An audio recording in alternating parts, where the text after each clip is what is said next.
Senador de la República, José García Ruminó, que nos acompaña en el set. ¿Cómo está, senador? Bienvenido. El lado está afuera, ¿eh? ¿Sintió frío, no? Pero no tanto, ¿No vinimos tanto? caminando, vinimos caminando un par de cuadras, así que no tanto. Yo creo que hay que moverse, Sí. hay que entrar en acción para Actividad física. hacer que el frío no nos paralice. Sí, sí. Pero eso muchas es. gracias por la invitación, muy No. contento de estar aquí en esta casa televisiva. Y transparentando, lo habíamos invitado antes, pero usted está con Sí. mucha actividad, así que nosotros lo sabemos. Por eso es que agradecemos que nos acompañe el día de hoy. Sabemos que mañana también va a estar ocupadito. Harto terreno es usted, ¿ah? Se mueve harto por su circunscripción. Son 32 comunas. Sí. Ayer estuvimos en Amplio. Angol, fuimos muy tempranito a Angol, regresamos inmediatamente. Estar en las 32 comunas atendiendo problemas, escuchando a las organizaciones, toma su tiempo, Sí. pero es necesario hacerlo. Sí, sobre todo en días tan convulsionados, por así decirlo, con una región que sigue siendo la portada de los diarios nacionales, de los medios nacionales, con respecto a las situaciones que pasa, la muerte de Segundo Catril, el asesinato de Segundo Catril, ha sido un tema, mantener o no el estado de excepción, darle o no más atribuciones al ejército, en el caso de la región de la Araucanía, la Armada, en las dos provincias de la región del Biobío, son los temas que se están hablando el día de hoy. El día de ayer, a eso del mediodía, llegó precisamente el subsecretario del Interior de la región de la Araucanía, se reunió con distintos actores del gobierno, pero también con ustedes, ¿cierto?, con diputados y senadores. Cuéntenos un poquito cómo fue esa reunión, qué sacaron ahí en cuenta en definitiva, porque quedan muy pocos días para que termine el estado de excepción constitucional que está vigente el día de hoy. Sí, efectivamente, ayer al mediodía comenzaron a contactarnos desde el Ministerio del Interior para pedir que asistiéramos a una reunión a las 15 horas con el subsecretario. El subsecretario es un gran conocedor de la zona de Arauco porque fue diputado 16 años por Arauco, pero también es una persona que por lo tanto conoce la realidad de lo que ocurre y sabe que hay que hacer una distinción clara entre lo que son las demandas del pueblo mapuche, demandas de tierras, de mejores caminos, de proyectos de agua potable rural, de mejoramiento de las condiciones de vida, de reconocimiento, y otra cosa muy distinta, y no hay que confundirla nunca, porque precisamente los dirigentes mapuches se sienten, y con toda razón, muy ofendidos cuando se busca hacer todo esto una sola situación. Claro. Porque una cosa muy distinta son los grupos armados que usan armamento de guerra y que operan principalmente en la provincia de Arauco y en la parte norte de la provincia de Malleco. Y yo creo que ese es el conflicto. ¿Ha costado que las personas en Santiago, autoridades, comprendan la diferencia de quién es en definitiva el pueblo mapuche y quiénes son los grupos que ejercen el miedo, el terror, la violencia? Ha costado que lo entiendan porque de pronto siempre se ha hablado de una causa como que estos grupos violentos son los que llevan adelante una causa justa, etcétera, cuando son los mismos comuneros del pueblo mapuche quienes tienen trabajan, como en el caso de Segundo Catril, que él iba a trabajar Trabajando. a sus 66 años, él iba a trabajar en reforestación de árboles nativos. Se ha costado que en Santiago, por así decirlo, en el centralismo de nuestro país, comprendan que no son lo mismo. Ha costado, yo diría particularmente en la ministra del Interior y Seguridad Pública, Isquia Siches, ha costado también en el presidente Boris, yo creo que es en el círculo más cercano al presidente. Por eso que yo creo que es tan importante, tan valiosa el conocimiento y la opinión que tiene el subsecretario del Interior, médico además, Manuel Monsalve, por lo tanto una persona que además ejerció la medicina en un consultorio, o sea, una persona muy cercana a la realidad, una persona que además ha logrado en su trayectoria pública, en el ejercicio de su profesión como médico, relacionarse mucho con las personas, y eso le permite tener un conocimiento que pocos tienen, y por eso la reunión con el subsecretario fue muy buena, muy positiva, muchas coincidencias.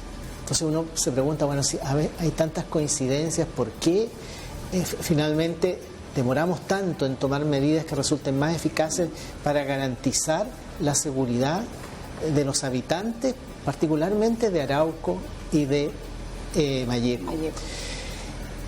Y lo planteo así porque precisamente muchas de las personas amenazadas son dirigentes mapuche, son trabajadores mapuche que por alguna de estas organizaciones armadas son acusados ni más ni menos que de yanacona, es decir, de traidores a la, entre comillas, causa mapuche, simplemente porque trabajan en una faena forestal, porque tienen una plantación forestal, porque se dedican a la plantación de nativo, porque son personas que salen todos los días a ganarse el pan con su trabajo, con su esfuerzo, con su sacrificio, buscan salir adelante con su familia. Y eso que debe ser motivo de orgullo y que debe ser motivo de aplauso y muy meritorio, terminan siendo acusados de traidores, amenazados, perseguidos. Hemos tenido muerte de personas mapuche y de hijos de dirigentes mapuche simplemente porque tienen un furgón que traslada trabajadores a una faena forestal o porque tienen una maquinaria que presta trabajo a una actividad forestal. Yo creo que lo que ocurrió con Segundo Catril impactó al país. Porque cuesta entender que un trabajador de 66 años que se traslada de su casa a su lugar de trabajo y que tiene que hacerlo en condiciones de seguridad, en condiciones de optimismo, miren, voy a trabajar, voy a cumplir con mi obligación, con mi familia, probablemente con lo que me gusta incluso, y resulta que termina asesinado de la manera más brutal. Creo que las declaraciones que hizo el fiscal regional la tarde del martes y ayer miércoles son tremendamente decidoras. Él ha señalado 7 muertos, ¿cierto? 7 muertos en lo que va corrido del año, claro. En la macro ese número es altísimo. Sí, pero respecto precisamente que él dice, mire, esto lo hacen en un lugar despoblado, donde raramente llega Carabineros, claro, donde raramente llega incluso ahora las Fuerzas Armadas. Por lo tanto, lo hacen a la segura y lo hacen contra un cerro. O sea, claro, donde los trabajadores no tenían ninguna posibilidad de arrancar. Lo hacen disparando armas de guerra y a la cabeza. Y a la cabeza. Es decir, y lo dice él, la tragedia pudo haber sido mucho peor. Sin duda. Entonces uno se pregunta, ¿qué buscan en realidad?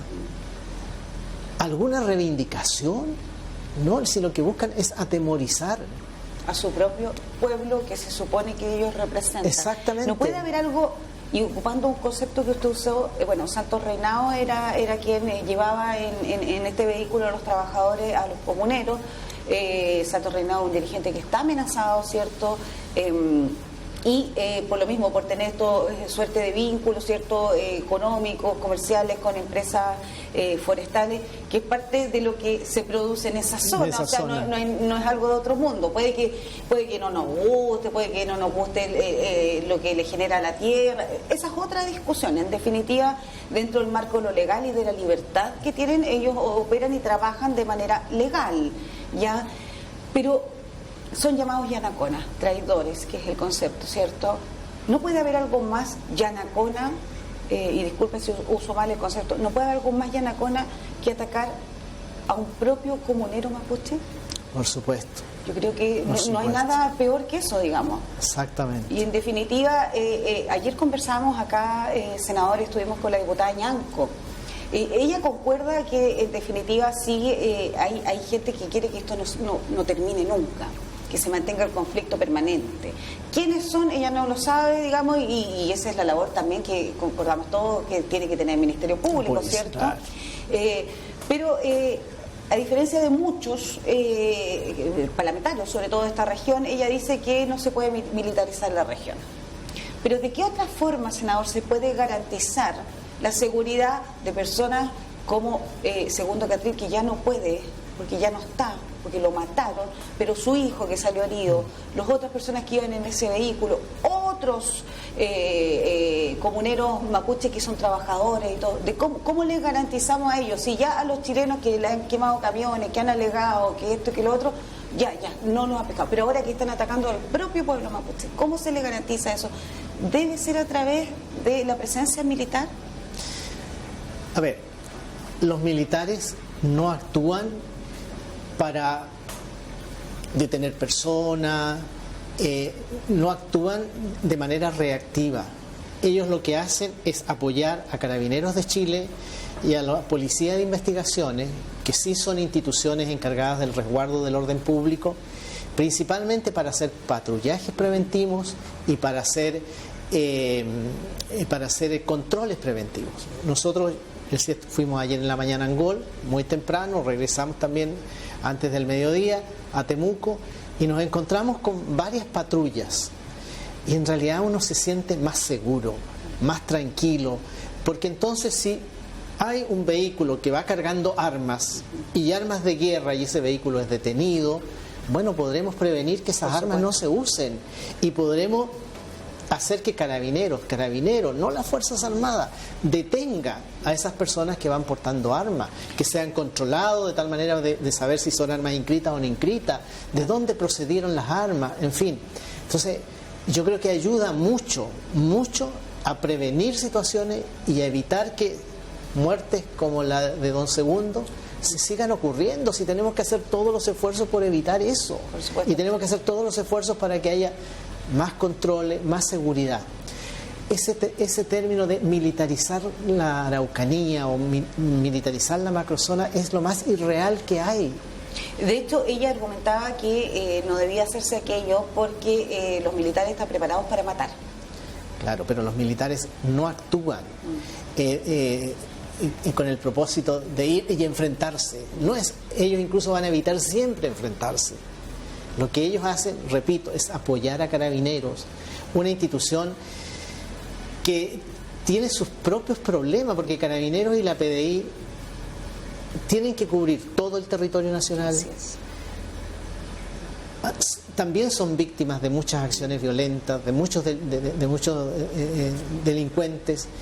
También tenemos carabineros asesinados, también tenemos carabineros que son acusados frecuentemente de maltrato, en fin, los dan de baja. En el estallido social hay varios que están siendo procesados. Entonces, todavía, ¿qué ocurre? Que también, en lugar de que debiéramos tener, no sé, 60.000 carabineros, probablemente tenemos 50.000.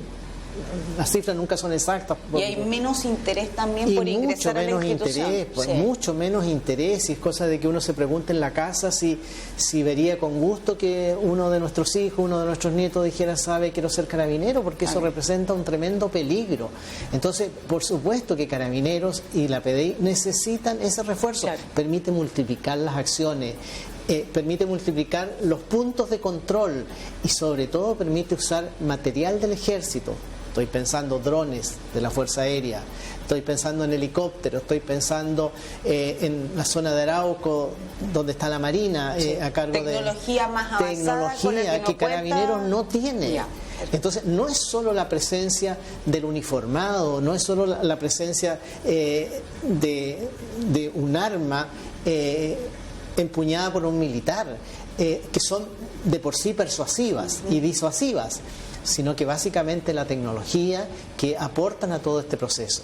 Así que no hay nada de militarización. Hay como un mito. Hay un mito, sí. ¿Cómo hace la lectura ustedes? Y un afán de desprestigiar también. ¿Cómo desprestigio el instrumento? ¿Cómo desprestigio la medida?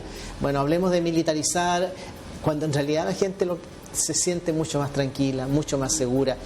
Esto en todo orden de cosas, porque claro, uno piensa mucho en los camiones quemados, en la maquinaria forestal quemada, en fin. Pero ¿cuál colegio? Porque cortaron los árboles y pusieron una barricada. Con personas adultas que no pueden llegar al consultorio, no pueden llegar a la posta rural, porque exactamente lo mismo, le cortaron los caminos. Entonces, ¿cómo no hacer bueno que tratemos de evitar al máximo eso? ¿Cómo se logra? Patrullando, controlando, fiscalizando los vehículos, a ver qué están trasladando. ¿Están trasladando armas? ¿Están trasladando explosivos? ¿Qué están haciendo? Ayer en la madrugada se concretó la detención del presunto asesino, ¿cierto?, del inspector de la PDI, Luis Morales. Precisamente la detención se hizo, y las imágenes que conocimos fue bajando a esta persona de un vehículo militar. Entonces, en parte, digamos, el apoyo y el respaldo que puede dar el ejército, claro, logístico, para poder llegar hasta los lugares donde también hay personas con orden de detención y que no son habidos. Dentro de eso, al interior de Temucuicui, Huechuyán, que hasta el día de hoy no se detiene, no se ingresa, digamos, y la orden está vigente. De esta conversación que sostuvieron ayer finalmente con el subsecretario Monsalve, ¿qué es lo que queda? ¿Qué es lo que él les puede garantizar? Me imagino que él tiene una conversación que es la que se está desarrollando hoy día ahora, en La Moneda, en este preciso momento respecto a esto, pero al menos, ¿con quién se fue de acá? A ver, mira, a mí me impresionó la coincidencia que estuvieron en la reunión, bueno, el delegado presidencial regional, por supuesto, pero estuvieron, de los 11 diputados, 9. No estuvo el diputado Schubert, que está en el extranjero, y no, creo que hubo 10, porque la diputada Ñanco, que no había llegado, llegó y participó de la reunión y estuvo también. Así que lo más probable, no los conté porque claro, uno no se pone a contar ahí, ¿no? Pero yo creo que estábamos 10.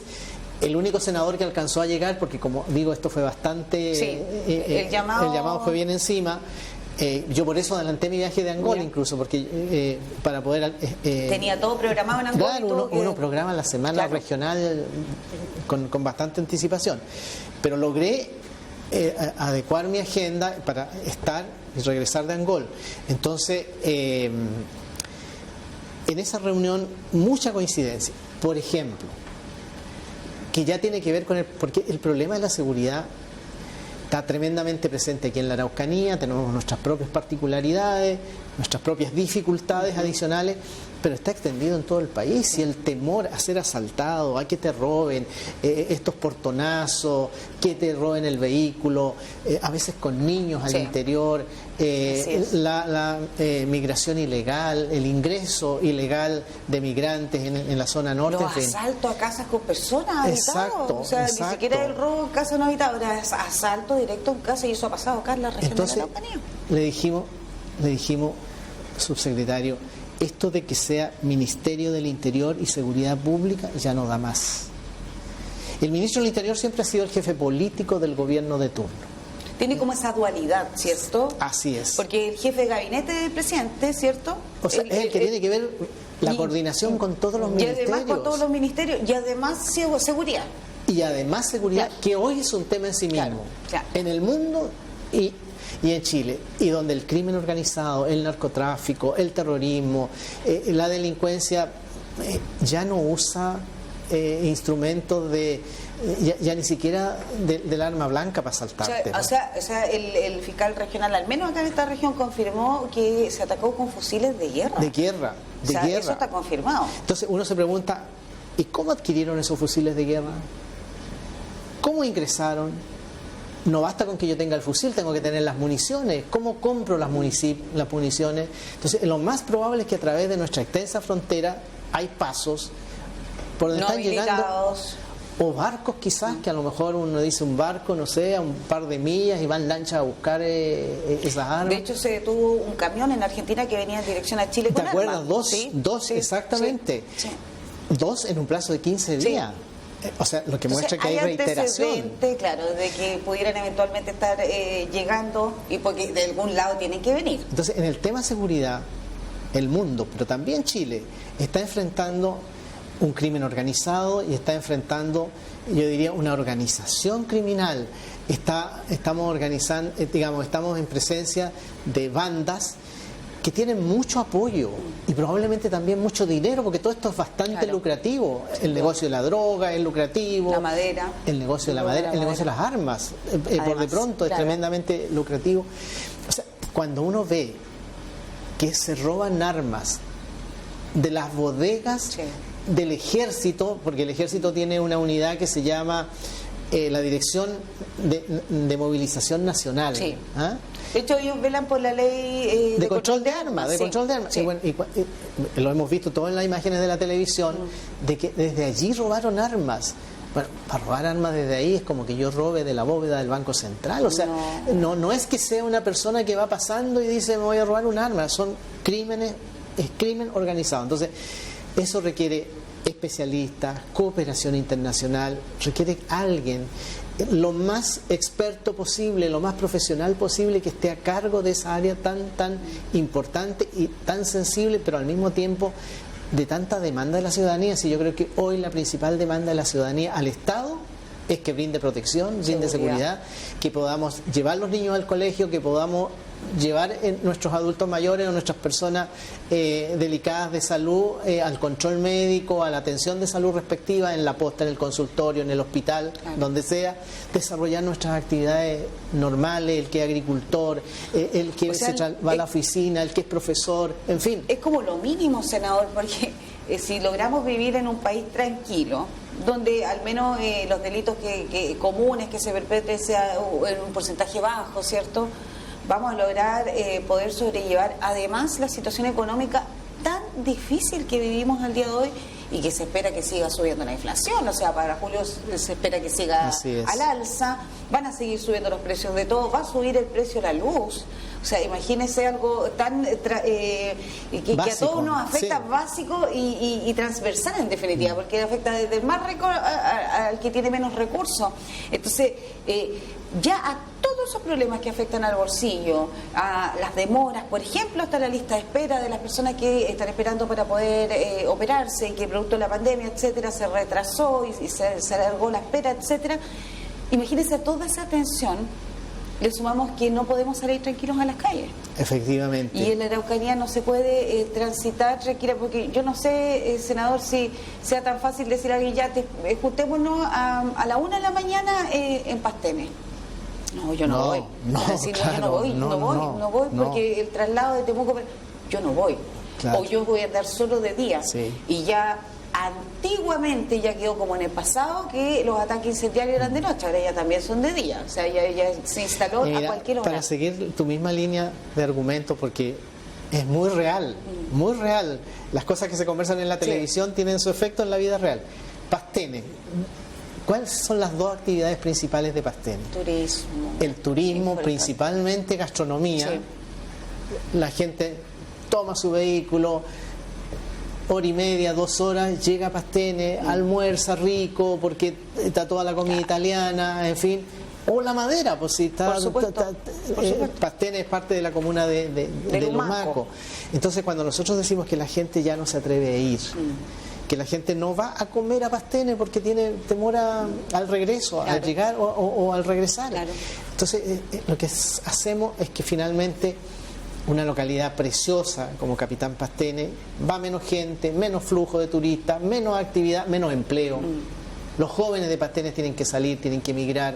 Incluso ya las personas, no solo jóvenes, también las de mediana edad, porque tienen que trabajar, tienen que producir, tienen que generar ingresos para atender a su familia. Y cuando ven que ya no lo pueden hacer en Pastene, bueno, hay que salir a buscar a otros lugares. Por supuesto. Y estos pueblos nuestros que son preciosos, que tienen historia, que tienen tradición, además ahí la mezcla de cultura mapuche italiano. Lo han dicho de muchos años que yo he escuchado que ahí conviven 3 culturas. Exactamente. Siempre se habla de Lumaco y en la zona específica de Capitán Pastene la riqueza de que ahí convergen 3 culturas, mapuche, chileno e italiano, y han logrado sacar adelante todo este proyecto turístico, digamos, gastronómico, que es conocido a nivel nacional. O sea, así es. Capitán Pastene, yo escuchaba ahí colegas de medios nacionales hablan como si lo conocieran de siempre, digamos. Así es. Entonces, evidentemente, ya en el tema del turismo, y más allá de decir el turismo como que fuera algo así como casi vanidoso, no, estamos hablando de una forma de trabajo, de generar recursos, de dar empleos. De dar empleos que, imagínense ahora la situación actual del desempleo, las tasas de desempleo son tremendas. Ayer conversamos, anteayer estuvimos con el Seremi de Hacienda acá y nos comentaba, esto aparte, digamos, nos comentaba sobre el reajuste del salario mínimo. Fantástico, 380.000 pesos brutos, ahora en mayo, y después en agosto 400.000, ¿ya? Ya, perfecto y todo. Y el subsidio a las pymes, que son las que dan más empleo. No, al final el subsidio es un poquito o casi el 50%. Igual la pyme va a tener que poner más. Igual más tiene plata. que poner de su parte. Y sabe que lo que más me sorprendió, y honestamente lo digo, sorprendió muchísimo, tienen que postular. No es automático, no es por ser pyme y estar registrada en algún catastro ahí de pyme, no. Las pymes van a tener que postular y eso significa que pueden adjudicárselo o no.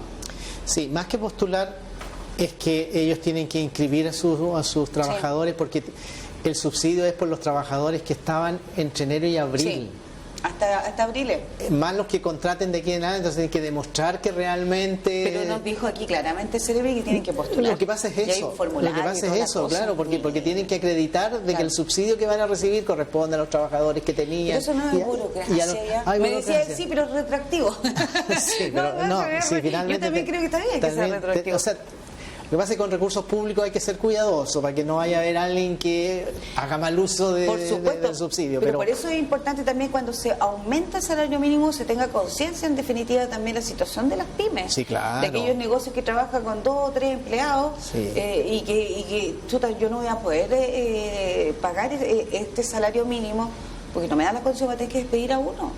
Sí, pero mira, cuando uno... A ver, yo valoro mucho, yo soy miembro de la Comisión de Hacienda, participé de la discusión del reajuste del ingreso mínimo mensual, por supuesto lo aprobamos porque hay que hacerlo, sí, eso no hay ninguna duda, pero cuando uno mira y lo pongo en valor de dólares, que eso es perfectamente posible en una economía como la nuestra, en que recibimos tanto producto desde fuera y sube el dólar y no sube partiendo por el combustible, partiendo por ahí, ¿verdad?